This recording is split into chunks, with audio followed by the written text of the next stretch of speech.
কি জুলাই সন্ত্রাসীরা আছো কেমন? ভালো নেই? সামনে পেছনে ডানে বামে এখন আর তেমন কেউ নেই, একা হয়ে পড়েছ না? এ তো ট্রেইলার মাত্র, সিনেমা তো পুরোই বাকি। এই টুকটাক গণপিটুনি এইসব দেখে এত ভয় পেলে চলবে? তোমাদের যারা থিঙ্ক ট্যাঙ্ক, যারা বুদ্ধি বদমাস এতদিন তোমাদের বিভিন্ন উস্কানি দিয়ে আসছিল, তোমাদেরকে দিয়ে সন্ত্রাস করিয়েছিল, তারা এখন কোথায়? ল্যাংটা সুলেমান আর সন্ত্রাসী ইলিয়াস ছাড়া আর কারা তোমাদেরকে ওন করে? যাও তাসনিম খলিলের টাইমলাইনে গিয়ে দেখে এসো, জুলাই সেলিব্রেট করে না। এলিট সাংবাদিক খালেদ মহিউদ্দিন টকশোতে কি বলে? ফরাদ মজার, শিক্ষক নেটওয়ার্ক, বদমাস ভণ্ড উত্তম এলিট সবাই তোমাদের ডিজোন করা শুরু করেছে। তোমরা একা? তোমাদের দলের শীর্ষস্থানীয় নেতারা পদত্যাগ করে তোমাদেরকে সরাসরি বলছে তোমরা চোর ডাকাত সন্ত্রাসী। তোমাদের এলিট বুদ্ধিদাতারা এখন তোমাদের ওন করছে না। এর সামনে অর্থাৎ আগামীকাল, আগামী মাসে, আগামী বছর কি হবে? হ্যাঁ, পিনাকি ভট্টাচার্য তোমাদেরকে দিয়ে ৩২ নম্বর ভাঙায়, তোমরা ভাঙো। মুক্তিযোদ্ধাদেরকে অপমান করতে বলে, তোমরা করো। বঙ্গবন্ধু শেখ মুজিবুর রহমানকে গালাগালি করো, অপমান অপদস্থ করো। বাংলাদেশের অপর নাম বঙ্গবন্ধু শেখ মুজিবুর রহমান। বঙ্গবন্ধু এই দেশের জন্ম দিয়েছেন। এত সহজ ১৯৭১কে তোমরা বাতিল করে দেবে ২৪ দিয়ে? কত বড় ধৃষ্টতা তোমাদের! বুঝতে পারছো না কি হতে যাচ্ছে তোমাদের সাথে? নিরপরাধ শিশুদেরকে হত্যা করে ভেজাল ওষুধ খাইয়ে এবং দেশ থেকে পালিয়ে গিয়ে ফ্রান্সে বসে বসে তোমাদেরকে উস্কানি দেয়। সন্ত্রাসী ইলিয়াস আমেরিকায় বসে উস্কানি দেয় আর তোমরা লাফাও। ওরা কেন ফ্রান্স আমেরিকায়, কেন বাংলাদেশে আসে না? ওদের অ্যাসাইলাম যে কারণে হয়েছে, যেই গ্রাউন্ডে হয়েছে, সেটা তো আর এখন নেই।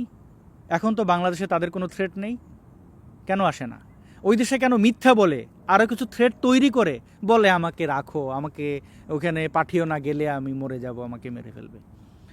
ওরা আসে না কারণ ওরা জানে এটা ফলাফল কি হবে। ওরা তোমাদেরকে দিয়ে বদমাশি ঠিকই করিয়েছে, মায়ের ভাগ নেবে না। মায়ের কথা বলে আবার ভয় পাইও না। আমি ভাই মায়ের টাইরের মধ্যে নাই, কিন্তু আমি বাংলাদেশের রাজনীতি অনেকটাই দেখেছি, তোমাদের চেয়ে বেশি দেখেছি। ২০০১ থেকে ২০০৯-এর যে সময়টা আওয়ামী লীগ বিরোধী দলে ছিল, তাদের রাজনীতি দেখেছি। আওয়ামী লীগটা এখন মাঠেই নেই, তারপরে তোমরা হিলছো, এদিকে ওদিকে টলছো। আওয়ামী লীগ ফিরলে কী করবে? তোমাদের না আছে জনসমর্থন, না আছে মানুষের ভালোবাসা। তোমরা যে চোর বাটপার সন্ত্রাসী, এটা এই বাংলাদেশের সকল মানুষ বুঝে গেছেন বলেই তো তোমাদের মিছিলে মানুষ নেই। ভাড়া করে লোকজন নাও, আর কিছু উচ্ছিষ্ট কর।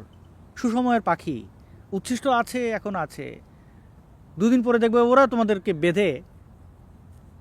বেঁধে কি করবে? মুক্তিযুদ্ধের স্মৃতিচিহ্ন ধ্বংস করো, ৩২ নম্বর গুড়িয়ে দাও, আর ভাবো তোমাদের সাথে কিছুই হবে না।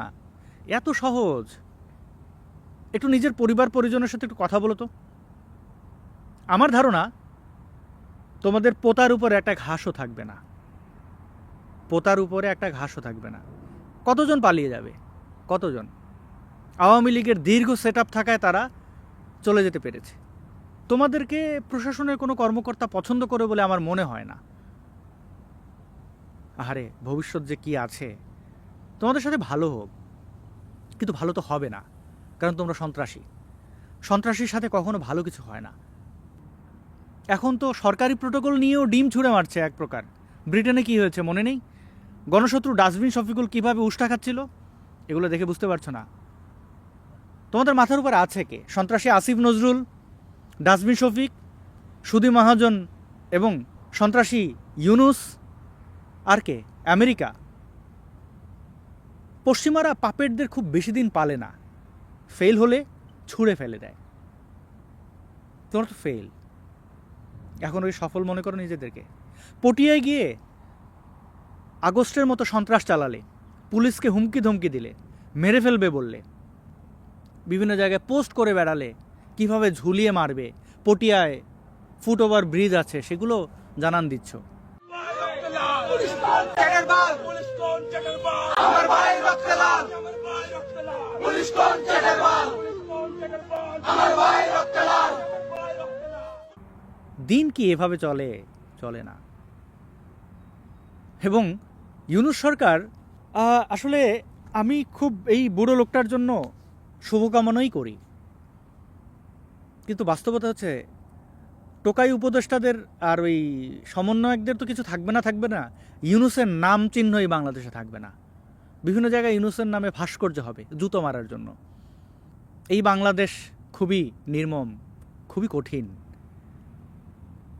কত বড় বড় বদমাশরা পালাইয়া কুল পাইল না, আর তোমরা এই।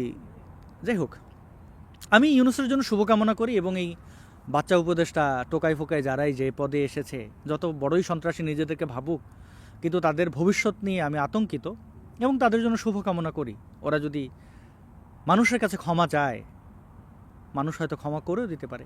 আওয়ামী লীগ করবে কিনা আমি জানি না। আওয়ামী লীগের উপরে যে পরিমাণ নির্যাতন হয়েছে, এবং আওয়ামী লীগ তো আর ওরকম ভেসে আসা দল না।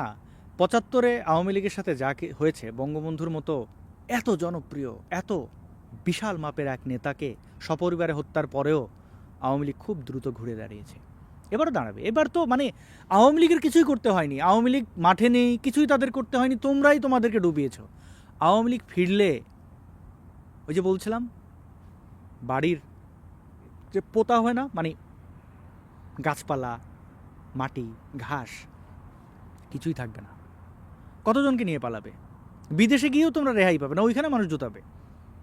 এবং ভাবছো বেয়াদবি করে তুমি খুব জিতে যাচ্ছ, এবং বেয়াদবি কাদের সাথে করছো? মুক্তিযোদ্ধাদের সাথে করেছো, বাংলাদেশের ইতিহাস সংস্কৃতির সাথে করেছো, দেশটাকে আফগানিস্তান বানিয়ে ফেলেছো, ইসলামিস্ট একটা দেশ বানিয়ে ফেলেছো। আবার তোমাদের যারা বুদ্ধি পরামর্শ দিয়েছে সেই বুদ্ধি বদমাশদের সাথেও বেয়াদবি করেছো।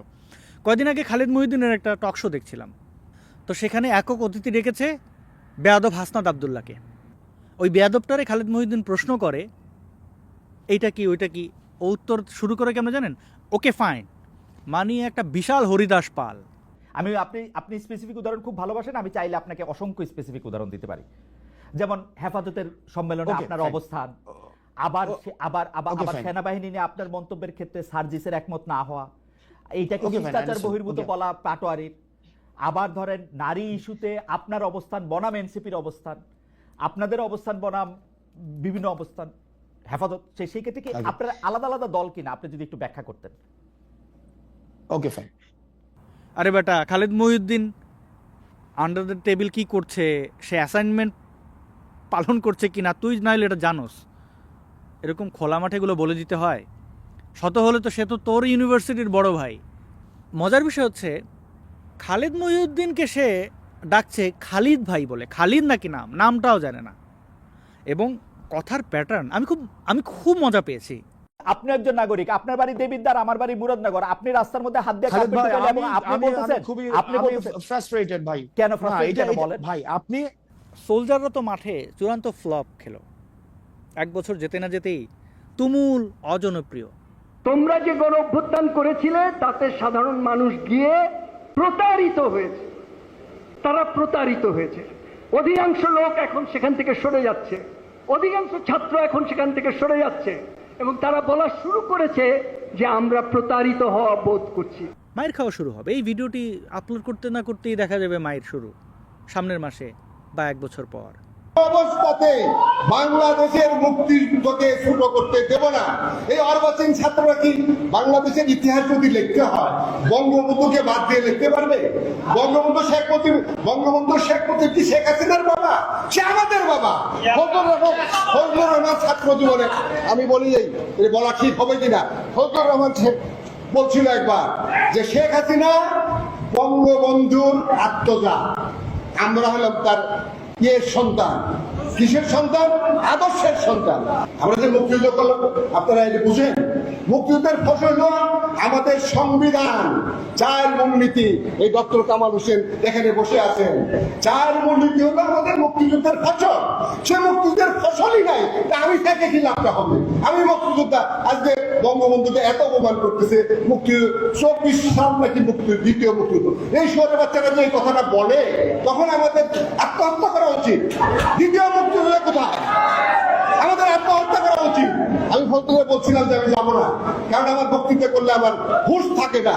এখন যে বেঁচে আছি, এই বেঁচে থাকাটাই উচিত না, হয় আত্মহত্যা করা উচিত, নয় মাঠে নামা উচিত। বঙ্গবন্ধু সম্পর্কে, বাংলাদেশের স্বাধীনতা সম্পর্কে, মুক্তিযুদ্ধ সম্পর্কে যদি আর একটা দ্বিতীয় কথা ওঠে, আমি বেরোবো, আপনারা শুনবেন, প্রফেসর ডাক্তার মাহমুদ বীর প্রতীক শহীদ হয়েছে, গাজী ছিলাম শহীদ হয়েছে, আমি বেরিয়ে পড়বো, আপনারা না বেরোতে পারেন।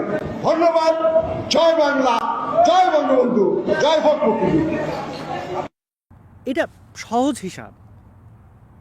এই পরিমাণ সন্ত্রাস চালানোর পরে তাদেরকে দুধে ভাতে রাখবে মানুষ, এটা হতে পারে না, এটা কোনোভাবেই হতে পারে না। হ্যাঁ, আওয়ামী লীগের দুঃশাসন সবই ছিল, কিন্তু এই অবস্থা আমরা বাংলাদেশে দেখিনি কখনো। এতটা খারাপ অবস্থা আমরা বাংলাদেশে দেখিনি। এখন ধর্ষণের ঘটনা গুনতে গুনতে ক্লান্ত হয়ে পড়ছি।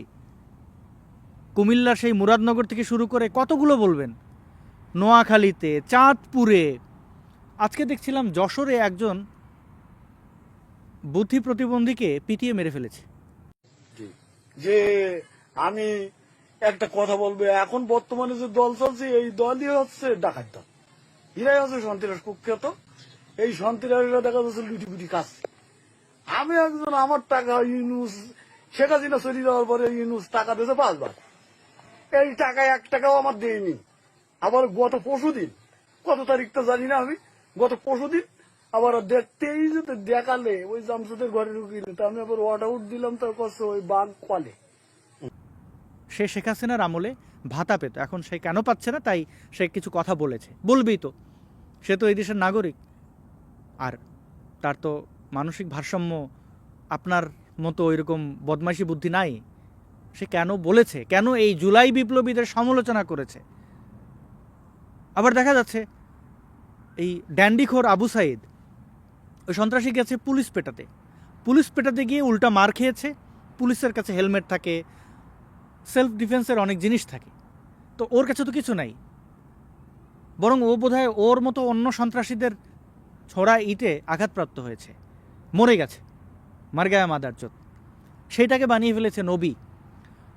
কটূক্তি সাল্লাল্লাহু আলাইহি সাল্লামের মতো, অর্থাৎ মোহাম্মদের মতো তাকে নিয়ে কটূক্তি করলেও অ্যারেস্ট করা হচ্ছে, জেলে দেওয়া হচ্ছে। দেখব জুলাই সন্ত্রাসীরা কত দূর যেতে পারে, এই বাংলাদেশে তাদের পরিণতি কি হয়। আপনিও দেখবেন, আমিও দেখব, আমরা সবাই দেখব। অনেক ভালো থাকুন, আবার দেখা হবে খুব শীঘ্রই।